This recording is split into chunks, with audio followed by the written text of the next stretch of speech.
UP में 3000 के करीब सदस्यों वाली बीजेपी की प्रदेश कार्यकारिणी की बैठक में 2024 लोकसभा के नतीजों पर चिंतन मंथन शुरू हुआ तो बीजेपी के अंदर ही जैसे घमासान सा छिड़ गया।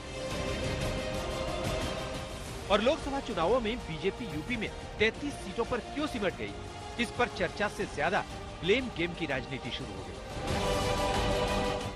अब सवाल ये है कि यूपी में आखिर चल क्या रहा है? क्या यूपी में बीजेपी के अंदर दो धड़े हो चुके हैं? क्या सीएम योगी के समर्थन वाला और दूसरा सीएम योगी की मुखालफत वाला? क्यों जिस तरह से एकदम यूपी सरकार के खिलाफ बयानों की बम्बार्डिंग हुई है, उससे जाहिर है यूपी में बीजेपी के अंदर सब कुछ ठीक नहीं है। आज हम आपको दिखाएंगे कि कहां तो देश भर में योगी मॉडल की चर्चा होती थी, सरकार कैसे चलती है इसके लिए सीएम योगी का हवाला दिया जाता था, और तो और बीजेपी के सुपरस्टार प्रचारकों की लिस्ट में सीएम योगी का नाम टॉप पर था। योगी जहां खड़े हो जाते थे, कार्यकर्ताओं में तूफान आ जाता था।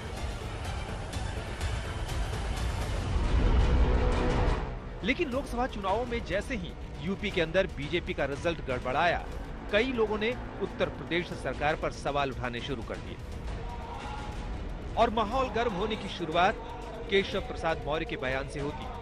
डिप्टी सीएम ने दो बड़ी बातें कही। एक तो सरकार से बड़ा संगठन है, दूसरा 7 कालिदास मार्ग का दरवाजा सबके लिए खुला है। मैं उप मुख्यमंत्री बाद में हूँ, बीजेपी का कार्यकर्ता पहले हूँ। केशव प्रसाद ने जैसे ही ये कहा, हॉल तालियों से गूंज उठा। और आज इस प्रदेश कार्य समिति में मैं संगठन के वरिष्ठता हमारे देश के और प्रदेश के नेतृत्व के सामने कह रहा हूं, संगठन सरकार से बड़ा है।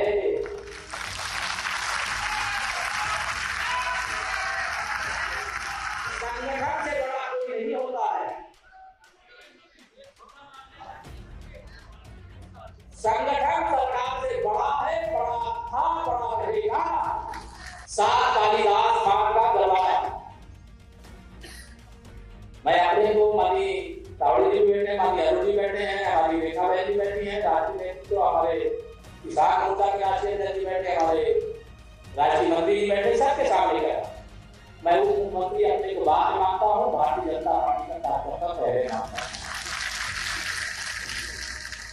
और सबसे जो भी किसी जिम्मेदारी बैठे, चाहे वो उप मुख्यमंत्री के नाते, चाहे मंत्री के नाते, चाहे विधायक सांसद के नाते, सबसे जो जनप्रतिनिधि है उनसे यही अपेक्षा है। हम पहले कार्यकर्ता कुछ बनते क्या नहीं, इसे सभी कार्यकर्ताओं को मान सम्मान दें, उनकी समस्याओं का सर्वोच्च प्राथमिकता के आधार पर समाधान करें। केशव प्रसाद मौर्य के इस बयान के बाद तो जैसे कई लोगों के मुंह के ताले खुल गए। कई नेताओं ने ऐसी ऐसी बातें कह दी जो सीधे योगी सरकार के खिलाफ जाती है। यूपी सरकार में मंत्री और एनडीए के साथ ही संजय निषाद कहते हैं, बुलडोजर चलेगा तो वोट कौन देगा। कन्नौज से पूर्व सांसद सुब्रत पाठक कहते हैं कि अखिलेश राज में भर्ती हुए पुलिस कर्मी और अधिकारी अब बीजेपी के खिलाफ काम कर रहे हैं। जौनपुर से हारे कृपा शंकर सिंह कहते हैं कि कार्यकर्ताओं को अभी तक ये एहसास नहीं होता कि उनकी सरकार है।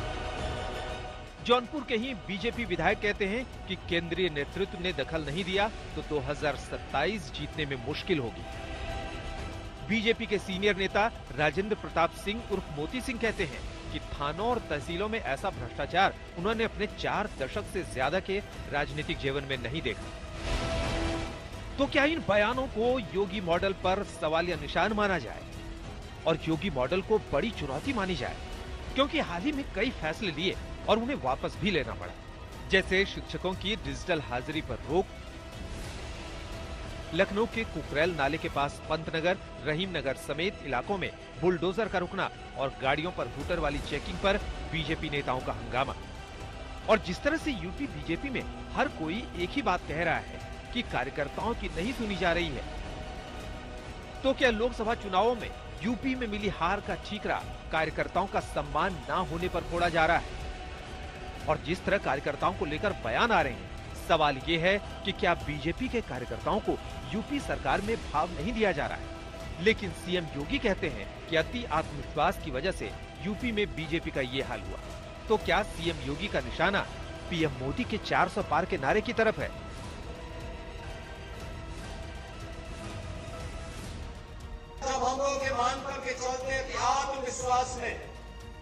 कि हम तो जीत ही रहे हैं, तो स्वाभाविक रूप से वहां पर कहीं न कहीं हमें खामियाजा भी भुगतना पड़ता है।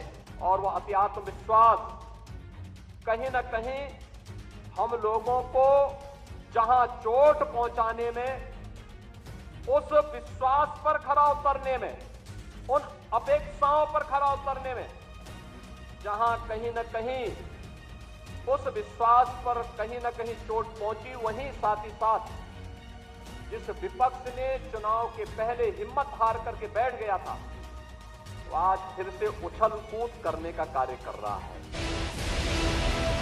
इस बीच कार्यकारिणी के संगठन और सरकार में फर्क बताने वाले केशव प्रसाद मौर्य दिल्ली पहुंच जाते हैं। तो क्या केशव प्रसाद मौर्य का दिल्ली आना ही यूपी में बदलाव की तरफ इशारा है?